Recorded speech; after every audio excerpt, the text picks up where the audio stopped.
बिस्मिल्लाहिर्रहमानिर्रहीम। अस्सलाम वालेकुम नाज़रीन, मैं हूं डॉक्टर मोहम्मद सलीम और अभी हम बात करेंगे अफ़गानिस्तान की ताज़ा तरीन सूरत हाल के ऊपर कि शबरगान के अंदर जो हिंदुस्तान है वो अफ़गानिस्तान की पीठ में कैसे आगे छुरा घोंप रहा है।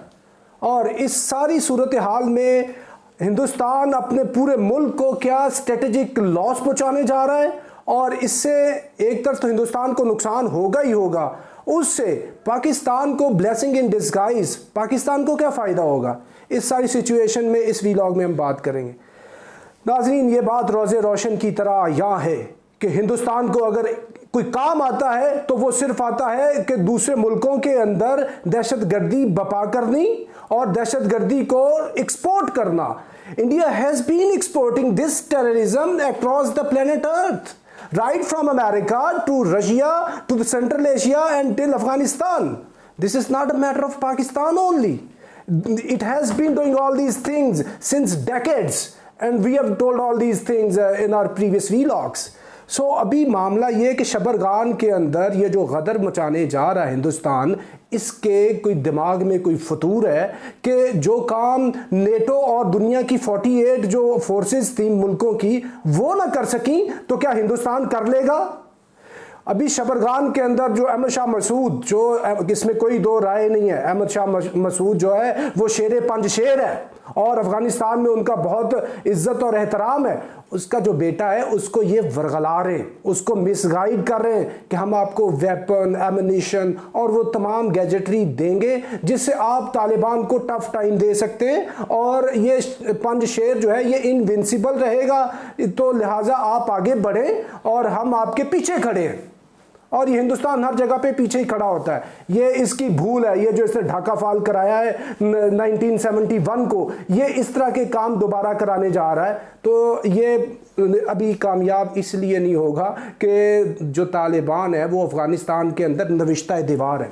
They are writing on the wall in Afghanistan and everybody knows but India does not no.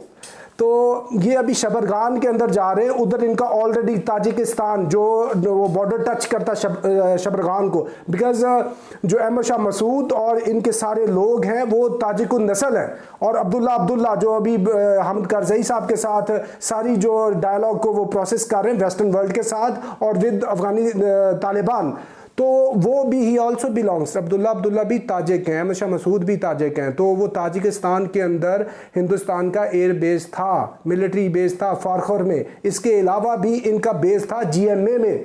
और ये सारे का सारा हिंदुस्तानी मीडिया बात कर रहा है कि हम उधर से बैठ के इनको सप्लाई करेंगे अहमद मसूद को, जो साहिबजादा है अहमद शाह मसूद का, और ये फिर तालिबान को टफ टाइम देंगे। ये जनाब ये पहले जो 1996 से लेके 2001 तक तालिबान की गवर्नमेंट थी तब भी ये इलाका इनविंसिबल रहा था और अभी भी ये इनविंसिबल रहेगा। ये अहमद मसूद की भी भूल है और ये हिंदुस्तान की भी बहुत बड़ी भूल है। ये कामयाब तो बिल्कुल नहीं होंगे, कामयाब इसलिए नहीं होंगे जितनी मर्जी ये अपने वेपन एमिनिशन दे दें, जो मर्जी ये चीज़ें दे दें, जब दुनिया की फाइनेस्ट और बेस्ट जो वॉर मशीनरी है वो तालिबान को शिकस्त नहीं दे सकी, तो अभी ये शबरगान के अंदर हिंदुस्तानी मशीनरी आगे शिकस्त देगी।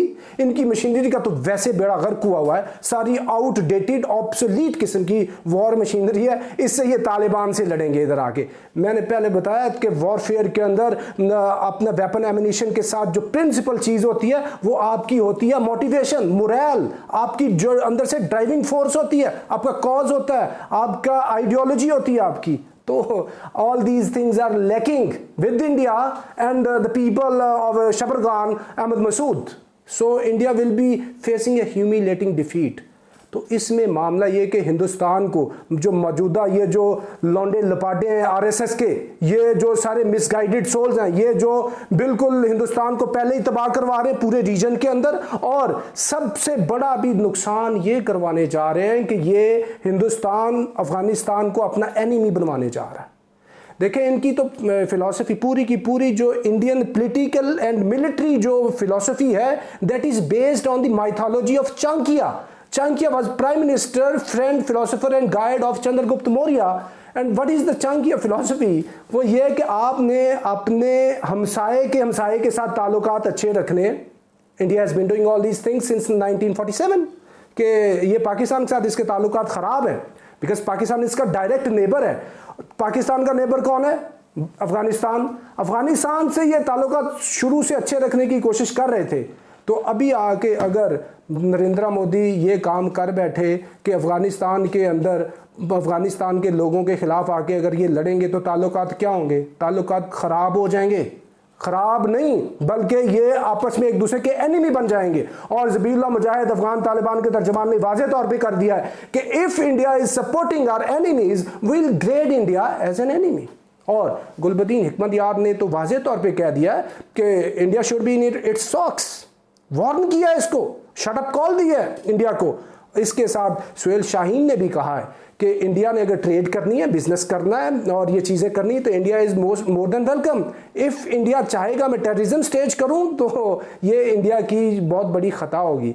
इससे इंडिया एक तो तालिबान को, अफगानिस्तान को अपना दुश्मन बना रहा, और इधर नाज़रीन this is very important historic बात है जिसकी तरफ मैं इशारा कर रहा हूँ।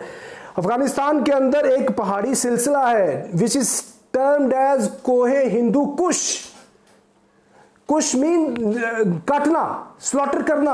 Indian use to come to Afghanistan and Afghani people use to crush Indians. वो बुचर किया करते थे। और ये आज भी उस जो पहाड़ी सिलसिला उसका नाम कोहे हिंदू कुश है। और ये 20 साल इनका इतना लव अफेयर रहा है ये सारे अफगानिस्तान के साथ जो जितनी गवर्नमेंट थी पूरे टेन्योर में उसका नाम तक तब्दील नहीं करवा सके कि पहाड़ी सिलसिले का नाम ही बदलवा लें अफगानिस्तान को रिक्वेस्ट करके भाई ये हमारे जो जितना स्लॉटर होता रहा है उसके ऊपर नाम था इनका तो वो बदलवा लें। वो नहीं कर सके। तो मैं हिंदुस्तान को ये बताना चाहता हूँ, हिंदुस्तान के अवाम को बताना चाहता हूँ, नरेंद्र मोदी हिंदुस्तान को गलत साइड पे लेके जा रहा है। अजीत डोवल ने बेड़ा गर्क करवा दिया पहले ही ये मिसगाइड करके इनको अमेरिकन को और नरेंद्र मोदी को, और अभी ये मजीद क्योंकि ये इत्तमाम हुज्जत कर रहा है अभी शबरगान के अंदर जो एंटी तालिबान फोर्सेज हैं उनको सपोर्ट करके। So this is high time for India to review its policy before this के वो कैटेगोरिकली अनाउंस कर दें कि ये हमारे दुश्मन है। तो फिर क्या होगा? फिर फ़ायदा पाकिस्तान को होगा। पाकिस्तान को इसलिए फ़ायदा होगा कि पूरे के पूरे रीजन के अंदर जो साउथ एशिया का रीजन है इधर ना अफगानिस्तान ना हिंदुस्तान के साथ बांग्लादेश लड़ाई कर सकता है, ना मालदीव, ना नेपाल, ना भूटान। अगर कोई लड़ाई कर सकता है तो वो पाकिस्तान। पाकिस्तान के साथ ये फाइटर इतने बड़े आ जाएंगे जिन्होंने पूरी दुनिया को हराया हुआ है।